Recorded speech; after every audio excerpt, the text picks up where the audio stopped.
এই সংসারে প্রত্যেক মানুষ এটাই চান যে তিনি যেন ধনবান হন, আর্থিক অবস্থা তার ভালো থাকে, ওনার বাড়িতে লক্ষ্মীর আগমন হয়। কিন্তু সেটা হবে কি করে, সেটাই হলো প্রশ্ন। কেউ বলেন যে যদি পরিশ্রম করো তাহলে ধন অর্জন সম্ভব, কেউ বলেন যে যদি বিদ্যা লাভ হয় তবেই ধন অর্জন সম্ভব, কেউ বলেন যে যদি বলশালী হও তবেই সম্পন্ন থাকবে। ভালো কথা, যদি তাই হয়ে থাকে তবে দিনমজুর সারা দিন পরিশ্রম করেন, তিনি কেন ধনী হন না? অনেকজন বিদ্বান মানুষ আছেন এই সংসারে, তারা কেন ধনবান হন না? অনেক সংখ্যক বলশালী ব্যক্তি আছেন, তাদের কাছে ধন নেই কেন? তাদের কেন ধনের অভাব হয়? আবার এমনও কিছু মানুষ আছেন যারা পরিশ্রম করেন, তারা দিনমজুর, কিন্তু তারা ধন অর্জন করতে পারেন। কিছু বিদ্বান ব্যক্তি আছেন যাদের কাছে অধিক মাত্রায় ধন রয়েছে। কয়েকজন বলশালী ব্যক্তি রয়েছেন যাদের কাছে ধনের কোনো অভাব নেই। এমন কেন হয় কিছু মানুষ এটা অর্জন করতে পারেন কিন্তু সবাই নয়? এমন কেন হয়? কারণ লক্ষ্মীকে নিজের গৃহে আমন্ত্রণ করার জন্য সবথেকে বেশি গুরুত্বপূর্ণ বিষয় হল আপনার কর্ম।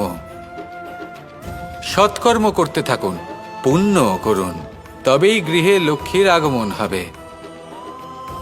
লক্ষ্মীর অনেক নামের মধ্যে একটি নাম হলো পুণ্য। তাহলে আগে এই পুণ্য অর্জন করুন, তবেই আপনি ধন অর্জন করতে পারবেন, তবেই লক্ষ্মী আপনার গৃহে আগমন করবে। আসুন আমার সাথে ভালোবেসে বলুন, রাধা রাধা। এই সংসারে এমন অনেক ব্যক্তি আছেন যারা নিজেদের প্রসন্নতার জন্য স্বার্থপরতার সীমা পার করে যেতে পারেন। নিজে সুখ লাভ করার জন্য অন্যকে দুঃখ দিতে পারেন। ওনাদের কারোর প্রতি কোনো টান নেই, না সমাজের প্রতি, না আপনজনদের প্রতি, না ঈশ্বরের প্রতি। এবার দেখুন, মানুষ যদি কাউকে ভয় নাও পায়, তাও নিজের কর্মের কথা মনে করে অবশ্যই ভয় পাওয়া উচিত। কারণ আপনি যা কর্মই করুন তার ফল নিজে থেকে আপনার কাছে আসবেই, নিশ্চিত রূপে আসবে। তার থেকে আপনি পালাতে পারবেন না। কেউ নিজের কর্মফলের হাত থেকে বাঁচতে পারে না। স্বয়ং মহাদেবকেও ওনার কর্মফল ভোগ করতে হয়েছিল।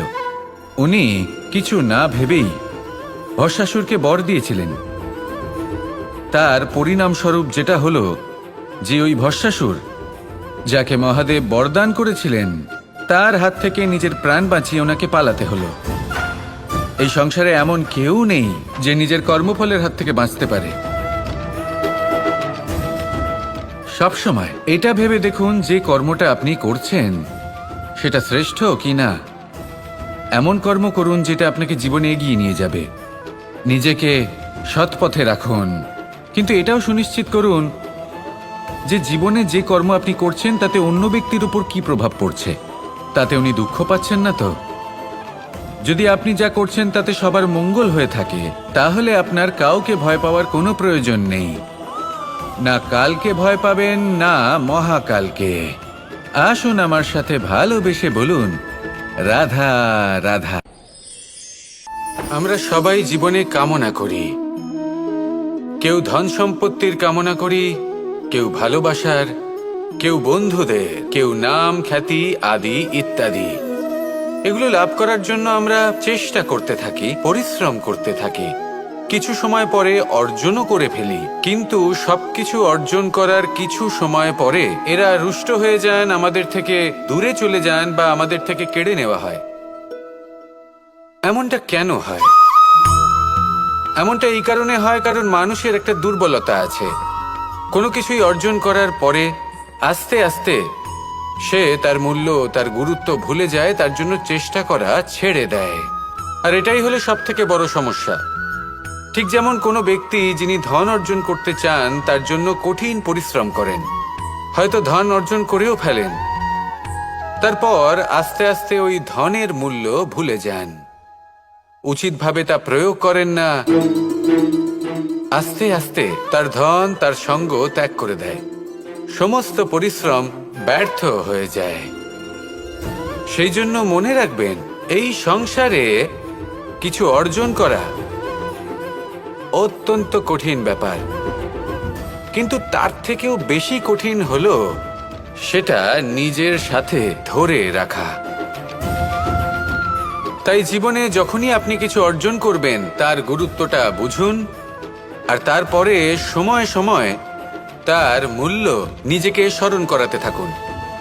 কৃতজ্ঞ থাকুন যে আপনার পরিশ্রম আপনাকে এই ফল দান করেছে, আর চিরকাল পরিশ্রম করুন। তবেই আপনি যেটা লাভ করেছেন সেটা আপনার কাছে থেকে যাবে। আসুন আর আমার সাথে ভালোবেসে বলুন, রাধা রাধা। এই সংসারে আপনার সবথেকে বড় বন্ধু কে? কেউ বলবেন ছোটবেলার বন্ধুরা, কেউ বলবেন মাতা পিতা, কেউ বলবেন ঈশ্বর। এবারে বলুন যে এই সংসারে আপনার সবথেকে বড় শত্রু কে? কেউ বলবে আপনার বিরোধী, সেই ব্যক্তি যে আপনাকে হিংসে করে, বা আপনার নিজের অহংকার, আপনার কুকর্ম। আমি বলবো যে এই সংসারে আপনার সবথেকে বড় বন্ধু হলো আপনার নিজের মন। এই চঞ্চল মনকে যদি আপনি নিয়ন্ত্রণ করতে শিখতে পারেন, তাহলে এর থেকে বড় বন্ধু এই সংসারে আপনি কোথাও পাবেন না। সেখানেই যদি এই মন আপনাকে বশ করে ফেলে, তাহলে সংসারে এর থেকে বড় শত্রুও আপনি কোথাও পাবেন না। সেই জন্য এই সংসারকে নিয়ন্ত্রণ করার চেষ্টা ত্যাগ করুন। প্রথমে এই মনকে নিয়ন্ত্রণ করতে শিখে যান, তাহলে এই জীবন নিজে থেকেই সাফল্যের পথে অগ্রসর হবে। আর তখন এই মন প্রসন্ন হয়ে বলবে, রাধা রাধা। এই সংসারে যদি আপনি শুভ কিছু অর্জন করতে চান, তাহলে দুটি পথ আছে। প্রথম হলো ধর্ম, আর দ্বিতীয় হলো কর্ম। কিছু ব্যক্তি এমন কথাও বলেন যে আমরা তো ধর্মের পথেই অগ্রসর ছিলাম, আমরা তো লক্ষ্যপ্রাপ্ত করতে পারলাম না, বরং আমাদের নিন্দা হলো। এবার এরকমটা ঠিক কেন হয়?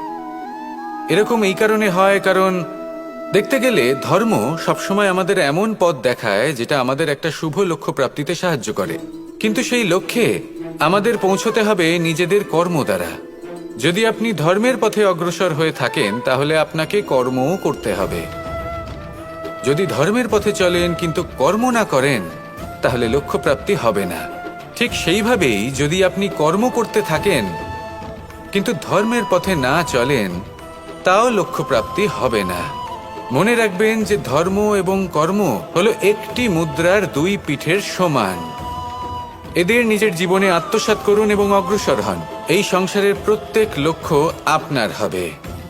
আসুন আমার সাথে ভালোবেসে বলুন, রাধা রাধা। প্রত্যেক মানুষ জীবনযাপন করেন, কিন্তু প্রত্যেক মানুষ বেঁচে থাকার রসদ জোগাড় করতে পারেন না। তাহলে কি করা যায়? জীবনের রসদ কিভাবে জোগাড় করা যায়? কিভাবে আমাদের চেষ্টা করে যাওয়া উচিত? আমাদের কি করা উচিত? কিছু কাজ আছে যেগুলো আপনাদের করতে হবে। সর্বপ্রথম, জীবনে যখনই কোনো সমস্যা আসবে, তখন নিরপেক্ষভাবে তার সম্মুখীন হন। তা সে যে সমস্যাই হোক, সেটা সমাধান করার জন্য আপনাকে শুভ পথ নির্বাচন করতেই হবে। তারপরে যদি আপনার হাতে কখনো ক্ষমতা আসে, সেই মুহূর্তে আরো বেশি বিনম্র থাকতে হবে। আপনি ধন অর্জন করলে তখন অহংকার জাগ্রত হতে দিলে চলবে না। আপনি যদি শক্তিশালী হয়ে ওঠেন, তাও অহংকার জাগ্রত হলে চলবে না। জীবনে যখনই ক্রোধ হবে, তখন নিজেকে নিয়ন্ত্রণ করুন আর ভেবে দেখুন যে যদি এই মুহূর্তে আপনি ক্রোধ দেখান, তাহলে তার পরিণাম কি হবে। এর ফলে কি কিছু শুভ ঘটনা ঘটবে নাকি অশুভ কিছু ঘটবে? শুধু এই কটা কাজ নিজেদের জীবনে আত্মসাৎ করুন, জীবন যাপন অত্যন্ত সহজ হয়ে যাবে।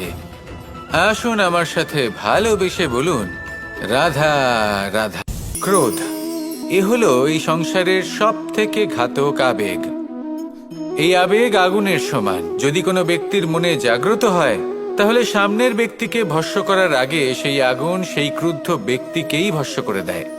সেই জন্য এই ক্রোধকে নিজের থেকে দূরে রাখা অত্যন্ত আবশ্যক। কিন্তু তার অর্থ এটা নয় যে সেই রাগের কোনো মূল্য নেই। আগে হ্যাঁ, কখনো কখনো জীবনে এই ক্রোধের বহিঃপ্রকাশ অত্যন্ত প্রয়োজনীয়। যেমন একজন ব্যক্তি,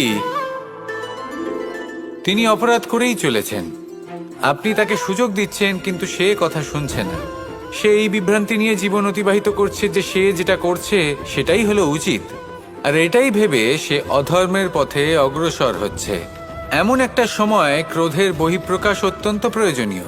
যেমন শ্রীরাম ক্রুদ্ধ হয়েছিলেন, উনি অগ্নিবাণ সাধন করেছিলেন সাগরের প্রতি, কারণ সাগর